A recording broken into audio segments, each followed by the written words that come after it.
আওয়ামী লীগকে পুনর্বাসনের চাপ দেয়া নিয়ে সেনাবাহিনীকে জড়িয়ে বিস্ফোরক সব অভিযোগ সামনে এনেছেন জাতীয় নাগরিক পার্টি এনসিপি নেতারা। এ নিয়ে উত্তপ্ত রাজনীতি, সামাজিক যোগাযোগ মাধ্যমেও ছড়িয়ে পড়েছে জরুরি অবস্থা জারিসহ নানা ধরনের গুঞ্জন।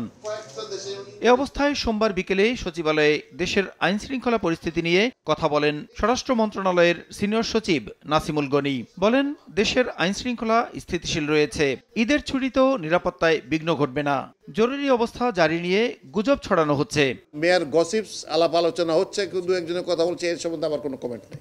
আমরা ভিজিলেন্সি একটুও কমাই নাই। শুধু নর্মাল যে পেট্রোলিং হচ্ছে পুলিশের তা না, প্রতি রাত্রে 2 জন অফিসার ঢাকা শহরের প্রত্যেকটা পেট্রোলিং কদ্দূর হচ্ছে না হচ্ছে সেটা সরাসরি তারা যাচ্ছেন। এদিকে সমুদ্র পথে অবৈধভাবে অস্ট্রেলিয়ায় পাড়ি জমানো বাংলাদেশিদের ফিরিয়ে আনার প্রক্রিয়া নিয়ে সচিবালয়ে বৈঠক করেছে দুদেশ। পরে স্বরাষ্ট্র সচিব জানান, অবৈধ বাংলাদেশিদের ফেরত পাঠানোর পাশাপাশি তাদের পুনর্বাসনের উদ্যোগ নেয়ার অনুরোধ জানানো হয়েছে। ইনসেক্ট রিপেলেন্ট মাস্টার ব্যাচ যুক্ত আরএফএল ওয়াট্রো, কাপড় যত্নে রাখার নাম্বার 1 সলিউশন।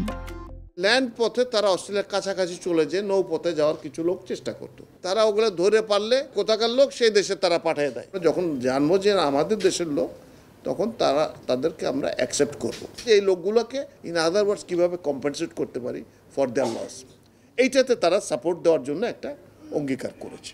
ঈদের পর দিল্লির পরিবর্তে ঢাকায় অবস্থিত অস্ট্রেলিয়া হাইকমিশন থেকে বাংলাদেশিদের ভিসা প্রক্রিয়া সম্পন্ন করা হবে বলেও জানান সিনিয়র সচিব। এতদিন দিল্লি থেকে হচ্ছিল, তো সেটা এখন অপারেটিং শুরু করবে এই মাসের শেষের থেকে। প্রসূন আশিস, সময় সংবাদ, ঢাকা।